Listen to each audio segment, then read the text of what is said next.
हे मांग बसले इकडं, हे आहे हरीश दादा पाटील, सुंदर व्याख्याते आहेत. याचे अनेक कार्यक्रम गावागावामध्ये व्याख्यानाचे चालतात. याचं गाव आहे लोहारी सावंगा. याच्या गावातही माझा कार्यक्रम झाला आता. सर्वेश्वर देवस्थान, सर्वेश्वर मंदिर, तिथं आमचा कार्यक्रम झाला आता. भागवत सप्त्यात ठेवला होता आमचा कार्यक्रम. मोठे जोरदार वक्ते आहेत. आपण 2 मिनिटं यायचंही ऐकू. याबरोबर 2 मिनिटं तुमची सेवा, हे सर्वांसोबत परिचय झाला पाहिजे. हा, आणि लगन व्हायचा यायचं. अनेक विषयदारांनी ते आपल्या बाबासाहेब आंबेडकरांच्या यांच्या जीवनचरित्रावर मांडले.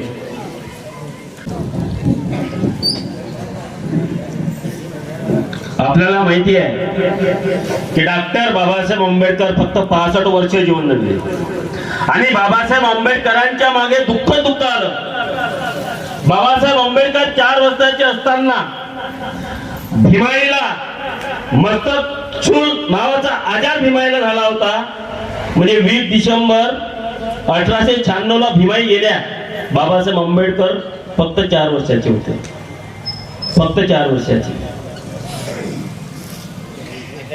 1913 ला रामजी गेले.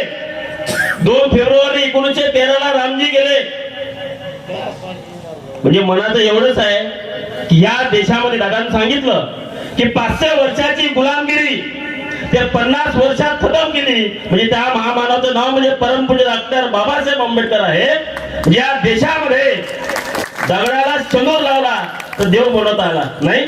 दगडाला जर शेंदूर लावला तर देव बनवता आला, पण माणसाला माणूस जर कोणी बनवला असेल तर त्या महामानवाचं नाव म्हणजे परमपूज्य डॉक्टर बाबासाहेब आंबेडकर.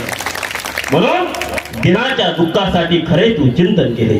अरे दिनाच्या दुःखासाठी खरे तू चिंतन केले. दुःख घालवण्या बा भीमा तू विचार मंथन केले. तेरी कुंभी महार समाजासाठीच नव्हे तर संपूर्ण देशासाठी तू कायाचे चंदन केले.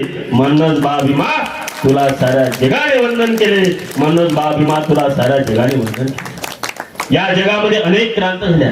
फ्रान्सची क्रांती असो, अमेरिकेची क्रांती असो, पण रक्ताचा एकही थेंब न सांडता ज्या आपल्या नागपूरमध्ये ज्यांनी एका रक्ताचा थेंबही नाही सांडता ज्यांनी थंब क्रांती केली त्या महामानवाचं नाव म्हणजे परमपूज्य डॉक्टर बाबासाहेब आंबेडकर. 14 ऑक्टोबर 1956 ला तुम्हा आम्हाला बौद्ध केलं. बाबासाहेब आंबेडकरांचं स्वप्न होतं या देश बौद्धमय करील. तेच क्रांती बाबासाहेब आंबेडकरांनी केली. या देशामध्ये जगामधला असा एकमेव देश आहे भारत देश की ज्या देशामध्ये पाणी पिण्याचा सुद्धा अधिकार नव्हता. आपल्या बहुजन समाजासाठी इंग्रजांनी हौद पूर्ण केलेच होते पाण्यासाठी. तेव्हा पाणी पिता येत होतं, म्हणजे दुरून पाणी टाकायचे तेव्हा बहुजनाला पाणी पिण्याचा अधिकार होता. पण आम्ही माणसं आणि माणूस म्हणून आम्हाला अधिकार भेटला पाहिजे.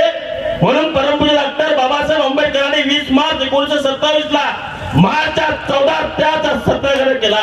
म्हणून मला असं वाटते कधी नाही केली अशी क्रांती करून धावली, कधी नाही केली अशी क्रांती करून धावली. अरे जातीवाद्यांना देऊन टक्कर 14 उंदर भरून धावली. निसर्गा नियमाप्रमाणे पाणी आग विझवते, पण माझ्या भीमाने तर पाण्याला आग लावली. माझ्या भीमाने तर पाण्याला आग लावली. आज या आष्टी गावामध्ये मूर्ती स्थापना झाली. शेवटी एकच म्हणतो की या देशाला आता रक्तरंजित क्रांती नको. या देशाला रक्तरंजित क्रांती नको, आता विचाराची क्रांती पाहिजे. अरे या देशाला युद्ध नको, आम्हाला बुद्ध फुले शाहू आंबेडकरांचे विचार पाहिजे. आम्हाला बुद्ध फुले शाहू आंबेडकरांचे विचार पाहिजे. इथं मला दादांनी बोलण्याची संधी दिली. जय भीम, जय गुरु.